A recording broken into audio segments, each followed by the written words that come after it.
Salut les sorciers, bienvenue dans ce nouveau numéro du Rappel Tout.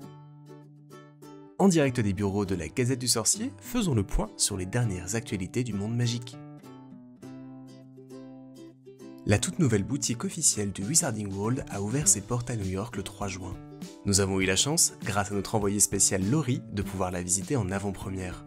L'occasion de découvrir les espaces thématisés, les décors et accessoires présentés, ainsi qu'une partie des activités proposées. Après toutes ces découvertes, une pause bien méritée s'imposait au bar à bière au beurre. Retrouvez dans nos colonnes le récit complet de notre visite et découvrez-en les coulisses via le replay de notre live Twitch consacré à cet événement. Ce mois-ci, il y a peu de nouvelles concernant les Animaux Fantastiques 3. Le tournage étant terminé, le travail de montage et de post-production bat son plein, et nous attendons avec impatience que des premières images officielles soient dévoilées.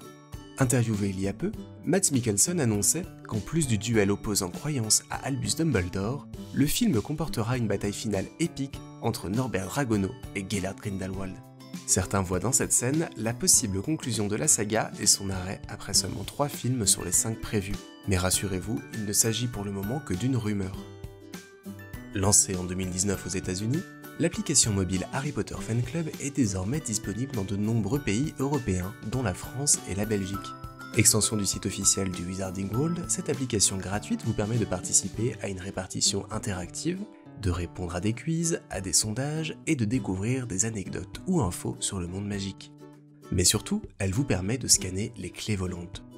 Ces QR codes, situés sur certains produits ou dans certains lieux, comme la boutique de New York, donnent accès à un contenu exclusif, interviews, images inédites et autres surprises. Malheureusement, l'application n'est disponible pour le moment qu'en anglais. Je vous en parlais en bref dans le dernier numéro, cet été verra la sortie de nombreux ouvrages liés au monde magique. Revenons-y plus en détail. Depuis le 21 mai, vous pouvez vous procurer chez Huggin & Menin l'atelier des créations magiques et ses 25 activités à réaliser. L'éditeur proposera également le 18 juin son agenda papier Harry Potter 2021-2022. Gallimard Jeunesse a également présenté son agenda, disponible depuis le 3 juin, ainsi que des cahiers aux couleurs des 4 maisons. L'éditeur français proposera également le 17 juin un nouveau livre d'activités pour les plus jeunes fans, ainsi que la réimpression très attendue de Harry Potter à l'école des sorciers, illustré par Mina Lima. Le 20 juillet, Insight Editions proposera en anglais les manuels des artefacts du monde magique, édition Poussoufle et Serre d'Aigle. Scholastic, de son côté, dévoilera le 21 juillet le premier livre officiel de cuisine Harry Potter avec plus de 40 recettes à réaliser. Le 17 août, Insight Editions proposera un ouvrage dédié au crochet et comptant une vingtaine de créations. Le 19 août sortiront chez Gallimard Jeunesse Blagues et devinettes peinture magique et Quiz et test bravoure et amitié, 2 livres d'activités destinés aux jeunes lectrices et lecteurs. En septembre, Insight Edition sera à l'honneur, proposant notamment le coffret en anglais de sa collection Film Vault, qui se plonge dans la fabrication des films Harry Potter, en anglais toujours un livre dédié aux baguettes magiques, son calendrier de l'Avent consacré aux souvenirs de vacances du monde des sorciers, et 4 cahiers de coloriage aux couleurs des 4 maisons.